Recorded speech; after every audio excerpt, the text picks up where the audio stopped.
Hey guys, and welcome back to Media with Maddie, the podcast where we talk about social media and media issues of today's culture. Today's episode is going to be covering the topic of self-presentation on social media. We're going to be talking about everything from pictures you post online to people you follow. But before we get started, a quick word from our sponsors, PolitiEcho. PolitiEcho is a Chrome web browser extension tool that is intended to help users easily analyze and understand the biases of their Facebook feed. The site works by logging into your Facebook and analyzing your data based on your friends, news feeds, pages you liked, and more. After it's done analyzing your feed, it will give you a score based on your political bias. It is intended to give you a better understanding of the political leanings of the pages and the people you like on Facebook.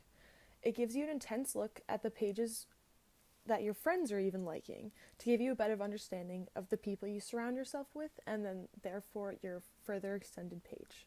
The tool is not meant to be an all-inclusive look, but rather a quick check on your personal feed biases. So please download PolitiEcho today to check your personal biases online. Now back to the episode. Today we're going to be tackling the topic of self-presentation on social media sites. Self-presentation is the idea of creating and maintaining certain personal images on social media platforms. Whether this act be intentional or not, users often create their own image on their profile. Based on the platform, users may even create a differing image for certain platforms. Now, I want you to think about whether or not you create a self-presentation on your social media sites. So for instance, this can be posting different pictures on different social media sites, or attempting to be funny on Twitter and attempting to be professional on LinkedIn while you attempt to look fun and interesting on Instagram. It can be a multitude of different things, but I really want you to dig deep down inside and think about whether or not the stuff that you post on social media truly represents who you are and your morals and the things that you believe in. To give one example, let's talk about a fandom. A fandom is something that we've talked about in previous episodes, but basically a fandom is a group of fans or people who enjoy things like entertainment groups, movies, things like that. So there's a lot of popular fan groups for things like boy bands or singers or movies like Harry Potter, Star Wars. Those are a lot of the big ones. So one example is if you have a fandom social media page. So, on your fandom social media page, not everyone, but a lot of people will often try to act and showcase their profile as being the biggest fan, or the most knowledgeable fan, or things like that. So that's kind of a lot of self-presentation work into that, whereas you don't really showcase who you truly are, so you're not really talking much about your personal life, you're not really sharing photos of your face, or your friends, or your family, or what you're doing, you're more so talking about someone else and your love for them. So that's a really big self-presentation idea on kind of putting out what you want for the world to see, and that kind of goes back to your own likes and your own morals, and that goes back to, again, the self-presentation ideas online and posting what you want others to see based on what you want them to view you as. So now you may be wondering, why is self-presentation on social media such an issue? It allows me to look the prettiest on my Instagram page. It allows me to show my funniest joke to all my friends. Why would I want to show all of who I am? Well, this causes a distrust in a lot of either social media platforms or in individuals.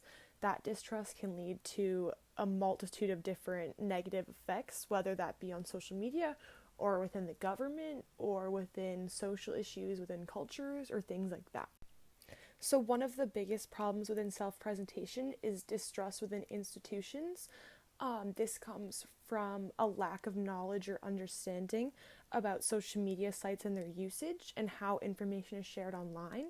So you can often see that a lot of governmental figures, governmental agencies, organizations, or even not governmental, things like state-affiliated political media, things like that, are often showing their true colors online by the things that they post and the way that they choose to word their articles or tweets or captions, things like that. So you can really see a lot of self-presentation on how that they choose to show themselves, but then that can cause a lot of distrust that they're sharing all of themselves or all of the information that they have. So a lot of social media sites have taken on things like fact checkers to put on social media sites to really help bring back that trust back in these organizations and things like that, to really help show this information that these sites are showing is true and that they're giving that they're all that they can to the people. Now, this episode isn't meant to scare you. It isn't meant to make you go and rethink your entire life and how you present yourself on social media. It's really just meant to make you sit down and think a little bit about what you're doing on social media and what your real purpose is on the sites that you use.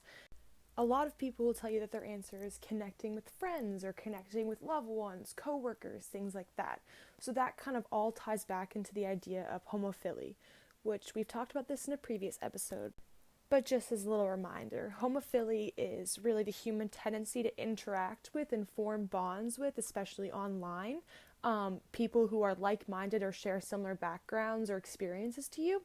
So this kind of all ties back into the idea that what you're sharing online and who you're pretending to be really is trying to form into a merger between you and the people who you already have contact with. So this kind of creates a whole lack of vision within people and who they're following.